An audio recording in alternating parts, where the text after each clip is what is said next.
Hi viewers, welcome to Straight to the Point with Palanki. Thank you so much for your support and encouragement. ఈరోజు మనం శ్రీలంకలో ఏర్పడినటువంటి economic crisis గురించి అయితే తెలుసుకుందాం. శ్రీలంక ఇప్పుడు ఫేస్ చేస్తున్నటువంటి ఆర్థిక సంక్షోభం గురించి అయితే తెలుసుకుందాం. సో శ్రీలంక ఒక ఐలాండ్ కంట్రీ.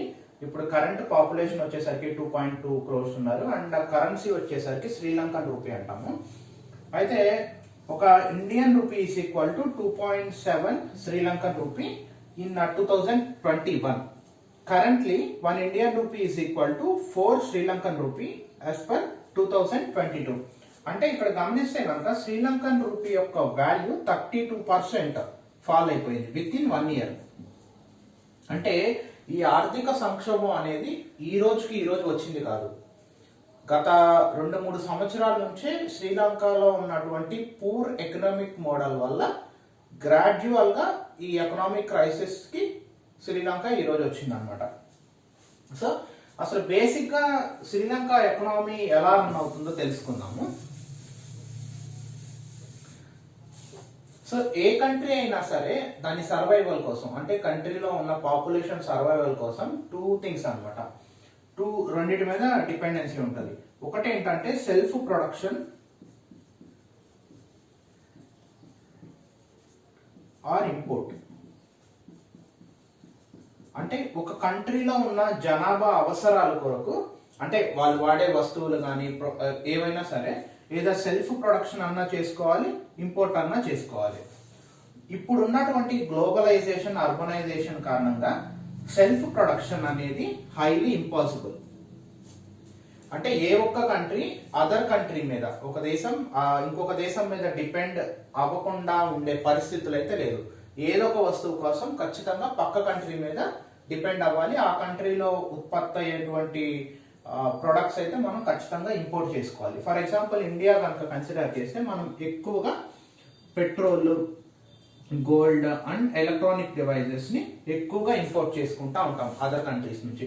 సిమిలర్ గా శ్రీలంక కూడా ఖచ్చితంగా వాటి అవసరాల కొరకు పక్క కంట్రీ నుంచి, దేశాల నుంచి ఖచ్చితంగా అయితే ఇంపోర్ట్ చేసుకోవాలి. సెల్ఫ్ ప్రొడక్షన్ అనేది హైలీ ఇంపాసిబుల్. అండ్ ఇంపోర్ట్ చేసుకోవడానికి ఏం కావాలి అని అంటే మనకి ఫారిన్ కరెన్సీ కావాలి, ఎఫ్సి అంటాం. ఫారిన్ కరెన్సీ కావాలి. సో ఫారిన్ కరెన్సీ అనగానే చాలా కరెన్సీస్ ఉంటాయి, కానీ ఎక్కువగా స్టాండర్డైజ్డ్ కరెన్సీ ఏంటి అని అంటే యుఎస్ డాలర్స్. సో మనకి అవసరాలు, అంటే మనకు కావాల్సిన ప్రొడక్ట్స్ ఏవైతే ఉన్నావో అవి ఇంపోర్ట్ చేసుకోవడానికి ఖచ్చితంగా మనకి ఏం కావాలంటే యుఎస్ డాలర్స్ కావాలి. అయితే శ్రీలంకలో ఫారిన్ కరెన్సీ రిజర్వ్ అనేది గణనీయంగా పడిపోయింది. దీనికి పడిపోవడానికి చాలా కారణాలు ఉన్నాయి. కొన్ని కారణాలు అయితే తెలుసుకుందాం. సో బేసిక్ గా మీకు ఇప్పుడు అర్థమై ఉంటుంది, శ్రీలంక ఎకనామిక్ క్రైసిస్ కారణం ఏంటంటే ఫారిన్ కరెన్సీ లేకపోవడం. అంటే వాళ్ళ దగ్గర యుఎస్ డాలర్స్ తగ్గిపోయినాయి. ఎందుకు తగ్గిపోయినాయో తెలుసుకుందాం ఒకసారి. Simple, the straight answer is foreign currency లేకపోవడం వల్ల శ్రీలంక ఈ రోజు ఎకనామిక్ క్రైసిస్ ని ఫేస్ చేస్తుంది. ఇప్పుడు ఆ ఫారిన్ కరెన్సీ రిజర్వ్స్ ఎందుకు తగ్గిపోయాయో వాటి కారణాలు అయితే తెలుసుకుందాం. అయితే ఇది తెలుసుకోవాలి అంటే ఫారిన్ కరెన్సీ ఎలా వస్తుంది ఒక కంట్రీకి అనేటువంటిది తెలుసుకోవాలి. ఫస్ట్ థింగ్ ఏంటంటే ఏదైనా గూడ్స్ ని ఎక్స్పోర్ట్ చేస్తే వస్తుంది. ఇక్కడ గూడ్స్ అంటే 2 things అనమాట. ఏదర్ ఎండ్ ప్రొడక్ట్స్ అయినా అవ్వచ్చు, లేదంటే సర్వీస్ అయినా ఎక్స్పోర్ట్ చేయొచ్చు. సర్వీస్ ని ఎక్స్పోర్ట్ చేసేదానికి బెస్ట్ ఎగ్జాంపుల్ ఏంటంటే IT, information and technology. Service నైనా ఎక్స్పోర్ట్ చేయొచ్చు, ప్రొడక్ట్స్ నైనా ఎక్స్పోర్ట్ చేయొచ్చు. There by they get foreign currency. Second thing ఏంటంటే ఎంకరేజింగ్ ఫారిన్ ఇన్వెస్ట్మెంట్స్, అంటే విదేశీ పెట్టుబడులను ఆహ్వానించడం అనమాట. Encouraging foreign investments. Foreign investments ని ఎంకరేజ్ చేసినా సరే పెట్టుబడులు అనేటువంటివి వస్తాయి.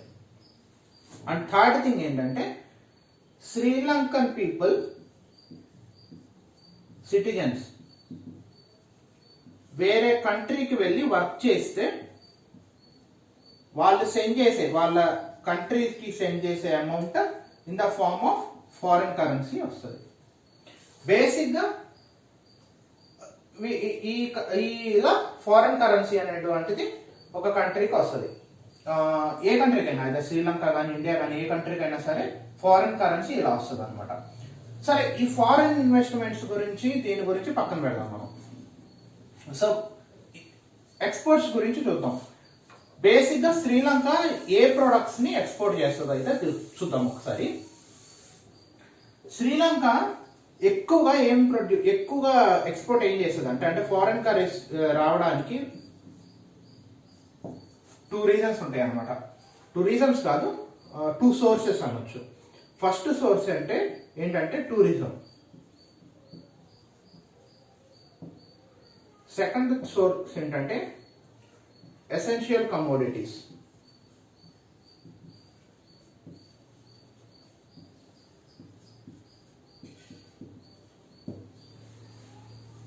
First tourism and then commodities. So శ్రీలంకలో గ్రాడ్యువల్ గా టూరిజం నుండి వచ్చే ఇన్కమ్ తగ్గిపోయింది. దీనికి కారణాలు ఏంటంటే, ఫస్ట్ రీజన్ ఏంటంటే 2019లో కంటిన్యూస్ గా బాంబ్ బ్లాస్ట్ జరిగినాయి, టెర్రరిస్ట్ అటాక్స్ జరిగినాయి, బాంబ్ బ్లాస్ట్. ఈ బాంబ్ బ్లాస్ట్ లో నియర్ గా 290 మెంబర్స్ చనిపోయారు. ఇందులో 45 మెంబర్స్ ఫారినర్స్ ఉన్నారు.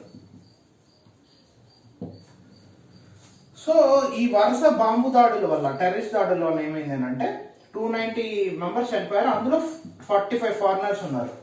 ఈ ఫారినర్స్ ఉండడం వల్ల ఏంటంటే చాలా కంట్రీస్ ఏంటంటే శ్రీలంక మీద బ్యాన్ విధించినాయి అనమాట. అంటే శ్రీలంకకి ట్రావెల్ చేయడానికి బ్యాన్ విధించినాయి అనమాట. అంటే వాళ్ళ సిటిజన్స్ కి శ్రీలంకకి ట్రావెల్ చేయొద్దు, నాట్ ఎ సెక్యూర్డ్ కంట్రీ అని చెప్పేసి డిక్లేర్ చేయడం వల్ల ఏంటంటే శ్రీలంకకి వచ్చే టూరిస్ట్ సంఖ్య తగ్గిపోవడం వల్ల టూరిజం మీద వచ్చే ఆదాయం తగ్గిపోయింది, ఫారెన్ కరెన్సీ రిజర్వ్స్ తగ్గిపోయింది. సెకండ్ రీజన్ ఏంటంటే కరోనా. ఈ కరోనా కారణంగా ఇంటర్నేషనల్ ట్రావెల్స్ ఆబ్వియస్ గా తగ్గిపోయినాయి. అండ్ కొంత డ్యూరేషన్ లో ఏంటంటే కంప్లీట్ బ్యాన్ కూడా ఉంది. ఉండడం వల్ల ఏంటంటే obviously it affected tourism, there by reducing the foreign currency.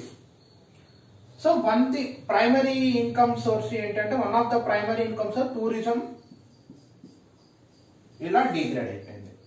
Second things ఏంటంటే ఎసెన్షియల్ కమోడిటీస్. అంటే యాక్చువల్ గా ఎక్కువగా శ్రీలంక ఏం ఎక్స్పోర్ట్ చేస్తుంది అంటే టీ, కాఫీ, రబ్బర్ ని ఎక్స్పోర్ట్ చేస్తుంది. టీ, కాఫీ అండ్ రబ్బర్ ని ఎక్స్పోర్ట్ చేస్తుంది. అయితే ఇక్కడ ఏంటంటే ఎప్పుడైనా సరే రెవెన్యూ ఒక ప్రొడక్ట్ లైఫ్ సైకిల్లో మనం ఎప్పుడైనా సరే యాజ్ ఇట్ ఈస్ రా మెటీరియల్స్ ని సెల్ చేస్తే తక్కువ రెవెన్యూ ఉంటుంది అనమాట. యాజ్ ఇట్ ఈస్ రా మెటీరియల్స్ ని సెల్ చేస్తే, ఎప్పుడైతే వాటిని మనం ఎండ్ ప్రొడక్ట్స్ గా కన్వర్ట్ చేసి సెల్ చేస్తాము, అప్పుడు రెవెన్యూ బాగుంటుంది అనమాట. సో శ్రీలంక ఏం చేసింది అని అంటే ఇట్లా ఎండ్ ప్రొడక్ట్స్ ని తయారు చేయకుండా దే ఎక్స్పోర్టెడ్ ఇలా రా మెటీరియల్స్ ఎక్స్పోర్ట్ చేస్తుంది అనమాట. ఈ రా మెటీరియల్స్ కమోడిటీస్ ఏవైతే ఉన్నాయో వీటి యొక్క ప్రైసింగ్ అనేది వెరీ అన్స్టేబుల్, స్థిరంగా ఉండేది కాదనమాట ఇంటర్నేషనల్ మార్కెట్స్ లో. దీనివల్ల ఏంటంటే 2009 అండ్ 2013లో వచ్చిన ఆర్థిక సంక్షోభంలో చాలా ఎఫెక్ట్ అయింది అనమాట. శ్రీలంక జీడిపి చాలా పడిపోయింది అనమాట. ఇది ఒక కారణం. ఇంకా ఏంటి అని అంటే ఈ 2 కారణాల వల్ల ఇంపాక్ట్ అయింది. దీనిని ఫుల్ఫిల్ చేయడానికి ఏం చేసింది అని అంటే ఈ ఎకనామిక్ గ్యాప్ ని, ఫినాన్షియల్ గ్యాప్ ని ఫిల్ చేయడానికి ఏం చేసింది అంటే శ్రీలంక బ్యాంక్స్ నుంచి అంటే అప్పు తీసుకోవడం స్టార్ట్ చేసింది అనమాట. డెప్ట్ అంటారు కదా, అప్పులు తీసుకోవడం స్టార్ట్ చేసింది. ఈ డెప్ట్స్ 2 టైప్స్ ఉంటాయి అన్నమాట. Internal debts and external debts.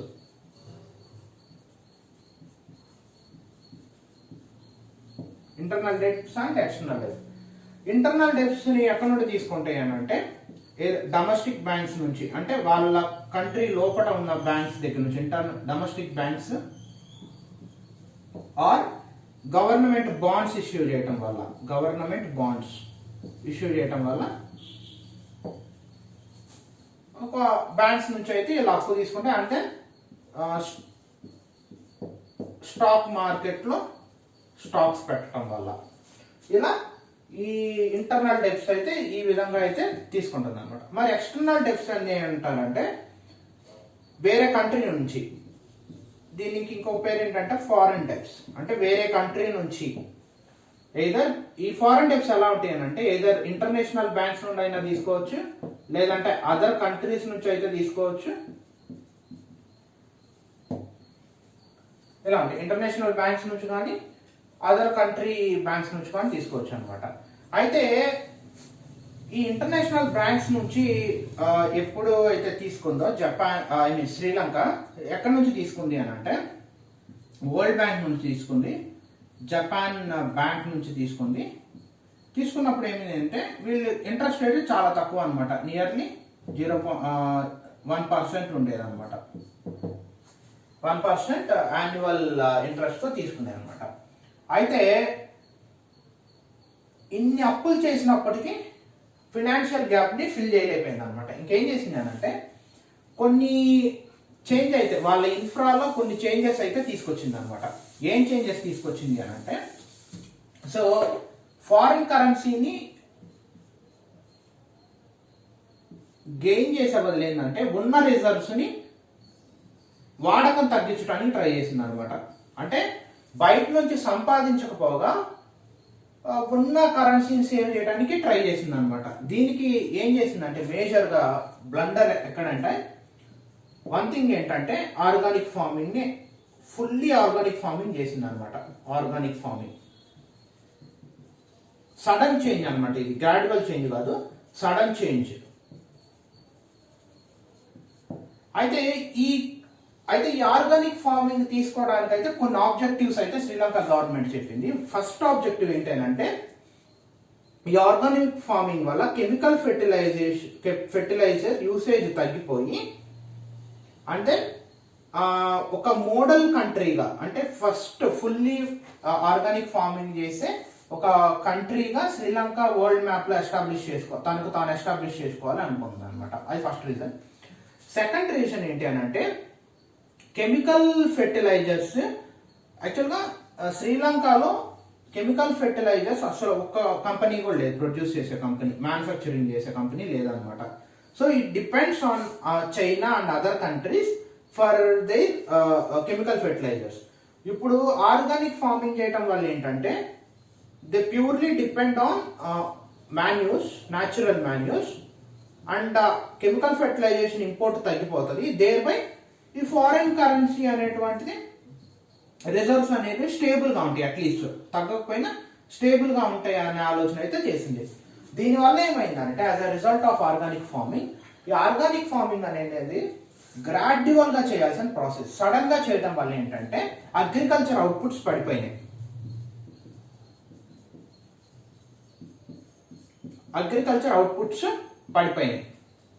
ఈ అగ్రికల్చర్ అవుట్పుట్స్ పడిపోవడం వల్ల ఫుడ్ ఆయిల్ ప్రైసెస్ ఇంక్రీజ్ అయిపోయినాయి అనమాట. ఎందుకు ఇంక్రీజ్ అయినాయి అని అంటే డిమాండ్ ఎక్కువ ఉంది, సప్లై ఏమో తక్కువ ఉంది. కానీ డిమాండ్ ఎక్కువ ఉంది, సప్లై ఏమో తక్కువ ఉంది. పోనీ అదర్ కంట్రీస్ నుంచి ఫుడ్ అండ్ ఆయిల్ ఇంపోర్ట్ చేసుకుందాం అనుకుంటే తగిన ఫారిన్ కరెన్సీ అయితే వాళ్ళ దగ్గర లేదు. ఓకే, దీనివల్ల ఫుడ్ అండ్ ఆయిల్ ప్రైసెస్ అయితే ఇంక్రీజ్ అయిపోయినాయి. ఇది ఒక బ్లండర్ అనే చెప్పొచ్చు, శ్రీలంక హిస్టరీలో ఒక బ్లండర్ అని అయితే చెప్పొచ్చు. ఆర్గానిక్ ఫార్మింగ్ డెఫినెట్ గా మంచిదే, కానీ అది గ్రాడ్యువల్ గా ఇంప్లిమెంట్ చేయాల్సిన ప్రాసెస్ అనమాట. అట్ అన్ ఇన్స్టెంట్ గా ఇది డెవలప్ చేసేద్దామని ట్రై చేశారు, but as a result food crisis వచ్చింది. బికాస్ అగ్రికల్చర్ అవుట్పుట్స్ పడిపోయినాయి and then food and oil prices అయితే ఇంక్రీజ్ అయిపోయినాయి అనమాట. ఇది ఒక blunder. And the second thing ఏంటంటే ఐఎంఎఫ్ నుంచి అప్పులు తీసుకోవటం అనమాట. ఐఎంఎఫ్ అంటే ఏంటంటే ఒక 190 కంట్రీస్ కలిసి ఇంటర్నేషనల్ మానిటరీ ఫండ్ అనే ఒక సంస్థను ఏర్పాటు చేసి ఈ ఫినాన్స్ చేస్తూ ఉంటది అనమాట. అయితే ఐఎంఎఫ్ నుంచి ఇందాక మనం మాట్లాడుకున్నాం కదా, ఇంటర్నేషనల్ బ్యాంక్స్ నుంచి లోన్స్ తెచ్చుకున్నప్పుడు వాళ్ళకి ఎంత పడింది అని అంటే 1% ఇంట్రెస్టే పడింది అనమాట, యాన్యువల్ ఇంట్రెస్ట్. బట్ ఐఎంఎఫ్ దగ్గర నుంచి 2 times డెప్స్ తీసుకుంది, 2 times. అయితే ఐఎంఎఫ్ ఏంటి అని అంటే 6% ఇంట్రెస్ట్ ఇచ్చింది అనమాట, 6% ఇంట్రెస్ట్ ఇచ్చింది. అండ్ ఐఎంఎఫ్ లోన్ ఇచ్చేటప్పుడు ఏం చెప్పింది అని అంటే they have to bring some ఆర్థిక సంస్కరణలు, ఎకనామిక్ చేంజెస్ అయితే తీసుకురావాలి, స్ట్రక్చరల్ చేంజెస్ అయితే తీసుకురావాలి అని చెప్పింది అనమాట. Economic changes or structural changes తీసుకురావాలి అని చెప్పింది అనమాట. అదేంటి అని అంటే టాక్సేషన్ తగ్గించాలి, ఫారెన్ ఇన్వెస్ట్మెంట్స్ ని ఎంకరేజ్ చేయాలి అని అయితే ఇలాంటివి కొన్ని సంస్కరణలు అయితే చెప్పింది అనమాట. అండ్ ఫారెన్ కరెన్సీ లిబర్టీ ఉండాలి అని చెప్పింది అనమాట. అయితే ఈ ఆర్థిక సంస్కరణ వల్ల జీడిపి ఇంకా ఫాల్ అయిపోయింది అనమాట. ఎందుకు అని అంటే ఎప్పుడైతే ఈ పర్సనల్ టాక్సేషన్ అంటే ఇండివిజువల్ ట్యాక్స్ తగ్గించింది, కొన్ని వస్తువులు అయితే అసలు 0 టాక్సేషన్ అలాంటివి పెట్టడం వల్ల ఏంటంటే గవర్నమెంట్కి వచ్చే ఆదాయం అయితే తగ్గిపోవడం వల్ల ఏంటంటే గవర్నమెంట్ ఎసెన్షియల్ థింగ్స్ ను కూడా రన్ చేయలేని పరిస్థితికి వచ్చేసింది అనమాట. ఇలా ఐఎంఎఫ్ దగ్గర నుంచి కానీ ఇంటర్నేషనల్ బ్యాంక్స్ దగ్గర నుండి కానీ తీసుకొచ్చిన అప్పులు ఎంత అంటే నియర్గా $56 billion. ఇప్పుడు ఈ తెచ్చిన $56 billion గాను ప్రతి నెల $6 billion పే బ్యాక్ చేయాలన్నమాట శ్రీలంక ఆ బ్యాంక్స్ కి. కానీ శ్రీలంక దగ్గరకు ఉన్నటువంటి ఫారిన్ కరెన్సీ రిజర్వ్స్ అంటే యుఎస్ డాలర్స్ ఎన్ని ఉన్నాయనంటే ఓన్లీ $2.2 billion ఉన్నాయన్నమాట. అప్పు కట్టడానికే డబ్బులు లేనప్పుడు అవి ఇంపోర్ట్ ఎలా చేసుకోగలుగుతుంది? అందుకని చెప్పేసి శ్రీలంకలో ప్రైసెస్ పెరిగిపోతా ఉన్నాయి. ఎంత పెరిగినాయి అంటే ఫర్ ఎగ్జాంపుల్ 1 లీటర్ మిల్క్ వచ్చేసరికి 400 రూపీస్, 1 kg రైస్ వచ్చేసరికి 150 రూపీస్ నియర్లీ ఇండియన్ రూపీస్. ఇంతటి సంక్షోభాన్ని శ్రీలంక ఫేస్ చేస్తుంది. మరి శ్రీలంక ఒక్కదానికే ఈ సంక్షోభమా అంటే కాదు. అంతకుముందు ఆఫ్రికా ఫేస్ చేసింది, ఒకానొక టైంలో ఇండియా ఫేస్ చేసింది. నా అనాలిసిస్ కనుక మీకు నచ్చినట్లయితే సబ్స్క్రైబ్ చేయండి, షేర్ చేయండి, లైక్ చేయండి. Thank you.